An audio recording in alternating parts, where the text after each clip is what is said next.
Hi, welcome back to Sarita's lifestyle. ನಾನು ನಿಮ್ಮ ಮನೆ ಮಗಳು ಸರಿತಾ. ಇವತ್ತು ನಾನು ನಿಮಗೆ Coorg wind flower honest review ಕೊಡೋದಕ್ಕೆ ಅಂತ ಬಂದಿದ್ದೀನಿ.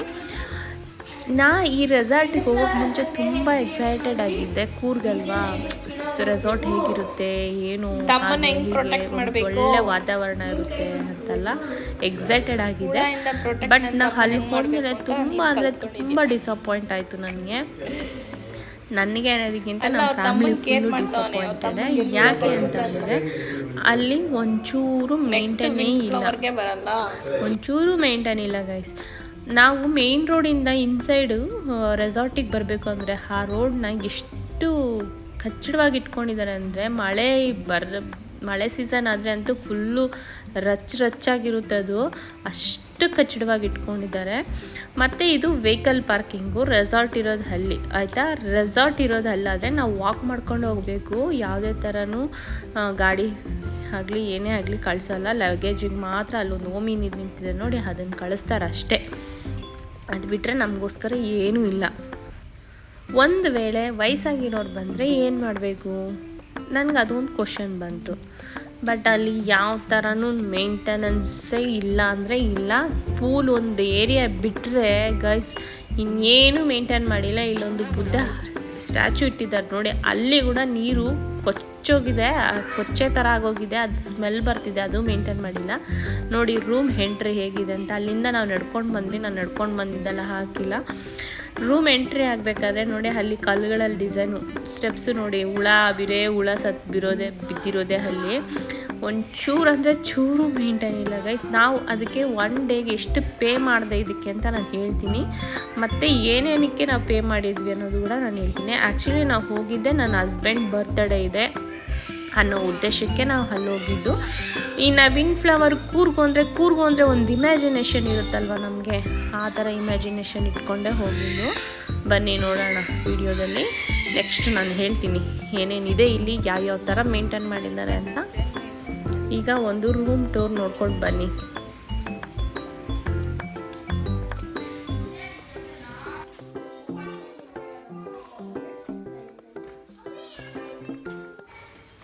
ಇದು ಬಂದು ದೊಡ್ಡದಾಗಿ ಬಾಲ್ಕನಿ ಕೊಟ್ಟಿದ್ದಾರೆ. ಎಕ್ಸ್ಟ್ರಾ ಬಂದು ಏನದು ಡೈನಿಂಗ್ ಕೊಟ್ಟಿದ್ದಾರೆ. ಮತ್ತು ರೂಮ್ ಸಪ್ರೇಟಾಗಿದೆ.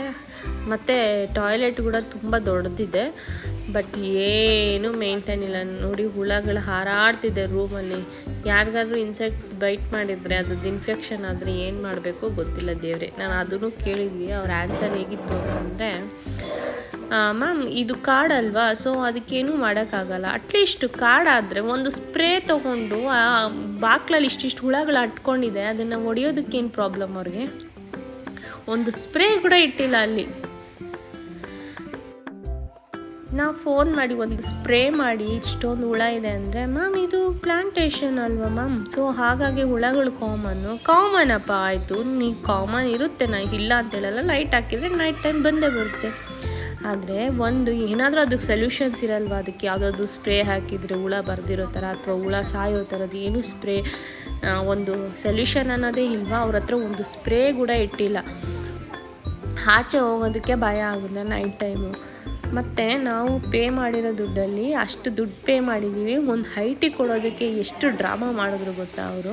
ಎಲ್ಲ ಕಡೆ ಅಷ್ಟಷ್ಟು ದುಡ್ಡು ಪೇ ಮಾಡಿದ್ರೆ ಹೈಟಿ ಸ್ನ್ಯಾಕ್ಸ್ ಎಲ್ಲ ಕೊಡ್ತಾರೆ. ಅವನು ಒಂದೇ ಒಂದು ಸರಿ ಹೈಟಿಲಿ ನೀನು ಸ್ನ್ಯಾಕ್ಸ್ ಕೊಡ್ತಿದ್ರು ಪರವಾಗಿಲ್ಲ, ಒಂದು ಟೀ ಕೊಡೋದಂದರೆ ಸರಿ. ಬೇರೆ ಕಡೆ ಎಲ್ಲ 10 ರೂಪಾಯಿನೇ ಇರಲಿ, ಇಲ್ಲೊಂದು 100 ರೂಪಾಯಿ ಇರುತ್ತಾ, ಒಂದು 100 ರೂಪಾಯಿ ಟೀ ಕೊಡೋದಕ್ಕೆ ಅವ್ರು ಅವತ್ತೆಷ್ಟು ಡ್ರಾಮಾ ಮಾಡಿದ್ರು ಗೊತ್ತಾ. ಸಚಿನ್ ನಾವು ಸ್ವಲ್ಪ ಮಾತಾಡಿದ್ಮೇಲೆ, ಇಲ್ಲ ನಾನು ಸ್ನ್ಯಾಕ್ಸ್ ಕೊಡೋದಕ್ಕೆ ನಾನು ಬೇಕಾಗಿದ್ದರೆ ಹೈಟಿಯಲ್ಲಿ ಟೀ ಒಂದು ಮಾತ್ರ ಪ್ರೊವೈಡ್ ಮಾಡ್ತೀನಿ. ಆಯಿತು, ಪ್ರೊವೈಡ್ ಮಾಡು, ನಾವು ಕುಡಿತೀವಿ ಅಂತ ಕನ್ಫರ್ಮೇಷನ್ ಇಲ್ಲ, ಬಟ್ ಪ್ರೊವೈಡ್ ಮಾಡಬೇಕಲ್ವ ಇಷ್ಟು ದುಡ್ಡು ಪೇ ಮಾಡಿದರೆ ಅಂತ ಅಂದ್ವಿ. ನೀವು ತೊಗೊಂಡಿರೋದು ಬರೀ ಡಿನ್ನರ್ದು ಮತ್ತು ರೂಮ್ದಷ್ಟೇ ಬ್ರೇಕ್ಫಾಸ್ಟ್ ಅಷ್ಟೇ ಸರ್, ಇದರಲ್ಲಿ ಇನ್ಕ್ಲೂಡ್ ಇರೋದು ಹೈಟಿ ಇಲ್ಲ ಅಂತ ಹೇಳ್ತಾರೆ. ಬೇರೆ ಇದೊಂದೇ ಹೋಟೆಲ್ ನಾವು ನೋಡಿಲ್ಲಪ್ಪ, ತುಂಬ ಹೋಟೆಲ್ಗಳು ಹೋಗಿದ್ದೀವಿ, ತುಂಬ ನಾವು ನೋಡಿದ್ದೀವಿ.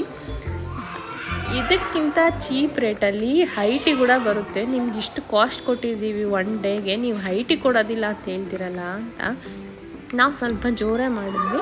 ಟೀ ಕೊಡ್ತೀವಿ ಅಂತ ಲಾಸ್ಟಿಗೆ ಒಪ್ಕೊಂಡ್ರು. ಅಲ್ಲಿ ಶೆಫ್ ಇದ್ದಾರೆ ನೋಡಿ, ಮೇನ್ ಶೆಫು, ಅವರಿಗಂತೂ ತುಂಬ ಅಂದರೆ ತುಂಬ ಆ್ಯಟಿಟ್ಯೂಡ್. ಇಲ್ಲಿ ನಿಂತಿದ್ದಾರೆ ನೋಡಿ, ಇಲ್ಲಿ ಮಾತಾಡ್ತಿದ್ದಾರಲ್ಲ, ಅವನಿಗೆ ತುಂಬ ಆ್ಯಟಿಟ್ಯೂಡು. ಅವೇ ಏನು ಈ ರೆಸಾರ್ಟ್ ಓನರು ನಾನು ಹೇಳ್ದಂಗೆ ಹಾಕಬೇಕು ಅನ್ನೋ ಥರ ಅಷ್ಟು ಆ್ಯಟಿಟ್ಯೂಡು. ಇನ್ನು ಬಿಟ್ಟರೆ ಒಂದು 4-5 ಜನ ಇಲ್ಲಿ ಸ್ಟಾಫ್ಸ್ ಇದ್ದಾರೆ, ಅವರು ತುಂಬ ಚೆನ್ನಾಗಿ ಬಿಹೇವ್ ಮಾಡ್ತಾರೆ. ಬಟ್ ಇವರಿಗೆ ಸ್ವಲ್ಪ ಆ್ಯಟಿಟ್ಯೂಡ್ ಇದೆ ಈ ಹುಡುಗಂಗೆ, ನಂಗೆ ಅದು ಇಷ್ಟ ಆಗಿಲ್ಲ. ಮತ್ತು ಇದೊಂದು ಪೂಲ್ ಏರಿಯಾ ಬಿಟ್ಟರೆ ಇಲ್ಲಿ ಏನೂ ಚೆನ್ನಾಗಿಲ್ಲ ಗೈಸ್, ನಿಜ. ಒಂದು ಕಿಡ್ಸ್ ಪ್ಲೇ ಏರಿಯಾ ಆಗಲಿ, ಮತ್ತು ಊಟ ಮಾಡೋ ಜಾಗದಲ್ಲಾಗಲಿ ನೈಟ್ ಹೊತ್ತು ಎಲ್ಲ ಲೈಟಿಗೆ ಹುಳಗಳು ಬರುತ್ತೆ, ಅದಕ್ಕೆ ಯಾವುದೇ ಥರದವರು ಮೇಂಟೈನ್ ಮಾಡಿಲ್ಲ. ಹುಳ ಬಂದು ಊಟದಲ್ಲಿ ಬಿದ್ದರೂ ಓಕೆ, ನೋ ಇಶ್ಯೂಸ್, ಅಲ್ಲಿ ಯಾರೂ ಏನೂ ಕೇರ್ ಮಾಡೋಲ್ಲ.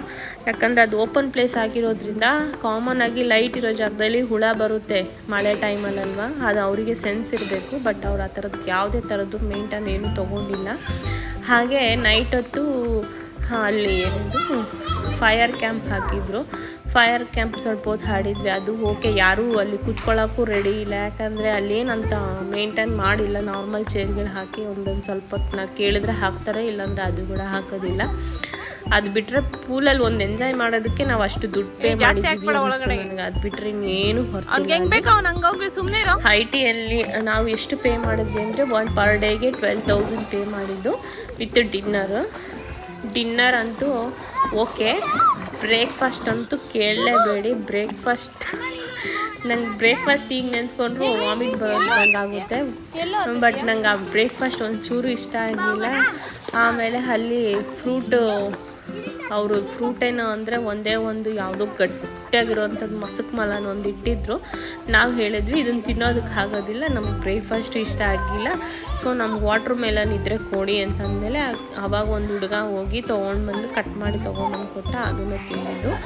ಆವತ್ತಿನ ನೈಟ್ ನನ್ನ ಹಸ್ಬೆಂಡು ಬರ್ಡೇನ ಈ ಥರ ಒಂದು ಕಾಂಪ್ಲಿಮೆಂಟ್ರಿ ಅಂತ ಹೇಳಿದ್ರು.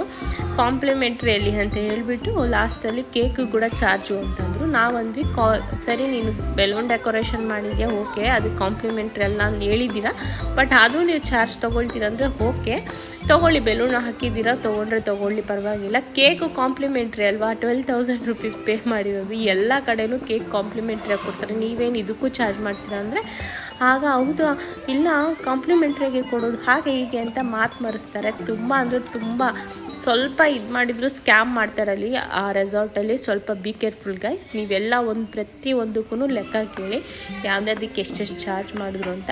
ನೀವೇನು ಕೇಳ್ದಿರೋ ಹೋದರೆ ಬಕ್ರಾ ಮಾಡಿ ಕೂರಿಸ್ಬಿಡ್ತಾರೆ ನಿಮ್ಮನ್ನು ಪಕ್ಕ. ಇದಾಗಿತ್ತು ಇವತ್ತಿನ Coorg wind flower resort review. ನಿಮಗೇನಾದರೂ ಹೋಗಬೇಕು ಅಂತ ಪ್ಲ್ಯಾನ್ ಇದ್ದರೆ ದಯವಿಟ್ಟು ಡ್ರಾಪ್ ಮಾಡಿ. ಯಾಕೆ ಅಂತಂದರೆ ನಿಮ್ಗೆ ಆ ಪೂಲ್ ಏರಿಯಾ ಬಿಟ್ಟರೆ ಬೇರೆ ಆ್ಯಕ್ಟಿವಿಟಿ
ಸುಮ್ಮನೆ ಹೆಸರಷ್ಟೇ, ದುಡ್ಡು ಕೊಡಬೇಕಷ್ಟೇ. ಅದು ಬಿಟ್ಟರೆ ಆ ದುಡ್ಡಿಗೆ ತಕ್ಕನಂಥ ಸರ್ವಿಸ್ ಅಂತೂ ಇಲ್ಲವೇ ಇಲ್ಲ ಇಲ್ಲಿ. ಓಕೆ ಗಾಯ್ಸ್, ಇದಾಗಿತ್ತು ಇವತ್ತಿನ ನನ್ನ ಒಂದು ವಿಂಡ್ ಫ್ಲವರ್ ಕೂರ್ಗ್ ವಿಡಿಯೋ. ಈ ವಿಡಿಯೋ ನಿಮ್ಗೆ ಇಷ್ಟ ಆಗಿದ್ರೆ ದಯವಿಟ್ಟು ಲೈಕ್ ಮಾಡಿ, ಸಬ್ಸ್ಕ್ರೈಬ್ ಮಾಡ್ಕೊಳ್ಳಿ. ಇನ್ನಷ್ಟು ಮಾಹಿತಿಗೋಸ್ಕರ ನನ್ನ ಚಾನಲ್ನ ವಿಸಿಟ್ ಮಾಡಿ. ಈ ಥರ ಎಷ್ಟೊಂದು ರೆಸಾರ್ಟ್ಗಳದ್ದು ವಿಡಿಯೋಗಳು ಹಾಕಿದ್ದೀನಿ. ಯಾವ್ದು ಚೆನ್ನಾಗಿದೆ ಅಂದರೆ ಅದು ಚೆನ್ನಾಗಿದೆ ಅಂತ ಹೇಳಿದ್ದೀನಿ, ಯಾವ್ದು ಚೆನ್ನಾಗಿಲ್ಲ ಅಂತಂದರೆ ಅದನ್ನು ನಾನು ಆನೆಸ್ಟಾಗಿ ರಿವ್ಯೂ ಕೊಟ್ಟಿದ್ದೀನಿ. ಯಾಕಂದರೆ ನಮಗೆ ದುಡ್ಡು ಕೊಟ್ಟಿರೋದು ವರ್ತ್ ಆಗಬೇಕಲ್ವಾ. ಯಾರು ಸುಮ್ಮನೆ 12,000 ಅಂತ ಅಂದರೆ ಎಷ್ಟು ಬಾಡಿಗೆ, ಒಂದು ತಿಂಗಳು ಬಾಡಿಗೆನೇ ಅಂದ್ಕೊಳ್ಳಿ ಕೆಲವೊಂದು ಮನೆಗಳಿಗೆ, ಕೆಲವ್ರಿಗೆ 2 ತಿಂಗಳು ಬಾಡಿಗೆ ಆಗುತ್ತೆ. ನಾವು ಅಷ್ಟು ಪೇ ಹೋಗ್ತಿದ್ದೀವಿ ಅಂದರೆ ಅದಕ್ಕೆ ವರ್ತ್ ಇರಬೇಕಲ್ವ. ಸೊ ಹಾಗಾಗಿ ನಾನು ಹೇಳ್ತಾ ಇದ್ದೀನಿ. ಈಗ ನಿಮಗೆ ಈ ವಿಡಿಯೋ ಆಗ್ತಿದ್ರೆ ದಯವಿಟ್ಟು ಲೈಕ್ ಮಾಡಿ. ಹಾಗೆ ಈ ಇನ್ಫಾರ್ಮೇಟಿವ್ ನಿಮಗೆ ಇಷ್ಟ ಆಗಿತ್ತು ಅಂದರೆ ದಯವಿಟ್ಟು ವಿಡಿಯೋಗೆ ಆದಷ್ಟು ಶೇರ್ ಮಾಡಿ. ಯಾಕಂದರೆ ಪ್ರತಿಯೊಬ್ಬರಿಗೂ ಗೊತ್ತಾಗಬೇಕು ಹೋಗೋಕ್ಕೆ ಮುಂಚೆ ಇದ್ರ ಬಗ್ಗೆ. ಅದಕ್ಕೋಸ್ಕರ ಕೇಳ್ಕೊಳ್ತಾ ಇದ್ದೀನಿ. ಮತ್ತು ನೆಕ್ಸ್ಟ್ ವಿಡಿಯೋದಲ್ಲಿ ಸಿಗ್ತೀನಿ. ಅಲ್ಲಿವರೆಗೂ ಬಾಯ್ ಬಾಯ್ ಗೈಸ್.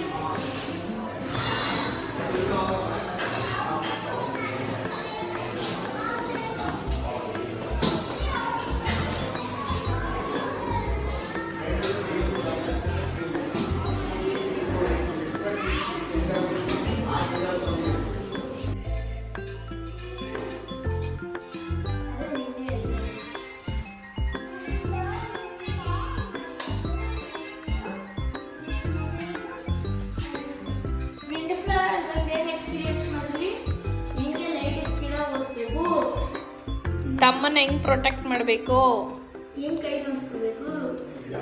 ಹುಳದಿಂದ ಪ್ರೊಟೆಕ್ಟ್ ನನ್ನ ತಮ್ಮನ ಹೆಂಗ್ ಮಾಡಬೇಕು ಅಂತ ನೀನು ಕಲ್ತ್ಕೊಂಡಿದ್ಯಾ. ಅಲ್ಲ, ಅವ್ರ ತಮ್ಮನ ಕೇರ್ ಮಾಡ್ತಾವನೆ. ಅವ್ರ ತಮ್ಮಂಗೆ ಎಲ್ಲಿ ಹುಳ ಕಚ್ಚುತ್ತೆ ಅಂತ. ನೆಕ್ಸ್ಟ್ ವಿಂಡ್ ಫ್ಲವರ್ಗೆ ಬರಲ್ಲ.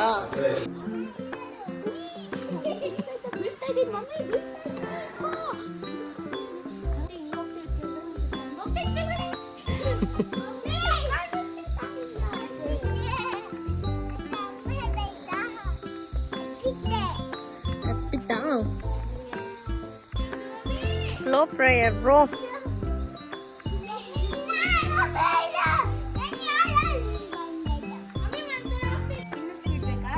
ಆಡು ಬಂಗಾರ ನೀನು. ಸಾಕು ಅಷ್ಟೇ ಸ್ಪೀಡು.